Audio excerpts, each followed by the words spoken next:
শ্রাবণ মাসের দ্বিতীয় সোমবার উপলক্ষে সাবরুমের দৈত্যেশ্বরী কালীবাড়ির পুকুর থেকে জল সংগ্রহ করে সাবরুমের প্রচুর সংখ্যক ভক্ত পায়ে হেঁটে 6 কিলোমিটার রাস্তা অতিক্রম করে জলেফা শিব মন্দিরে গিয়ে শিবের মাথায় জল ঢালেন। সাবরুমের দৈত্যেশ্বরী কালীবাড়ির পুকুর থেকে এই জল নিয়ে সকাল 5টায় ভক্তরা পায়ে হেঁটে রওনা হয় জলেফা শিব মন্দিরের উদ্দেশ্যে। এই বিষয়ে বিস্তারিত ভোলে বাবার এক ভক্ত কি জানিয়েছেন শুনে নেওয়া যাক। কি প্রোগ্রাম হচ্ছে আজ?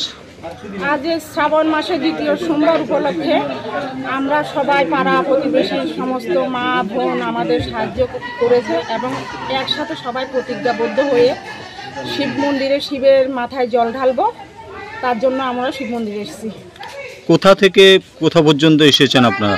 সাবরুম দৈত্যেশ্বরী মন্দির থেকে শুরু করে কালীবাড়ি থেকে জল ভর্তি করে সবাই পায়ে হেঁটে আমরা এই অবধি পৌঁছেছি। কতজন ভক্ত সামিল হয়েছেন অনুমানিক? 50 জন, ন্যূনতম 50 জন। কত কিলোমিটার রাস্তা? 6 কিলোমিটার। 50-60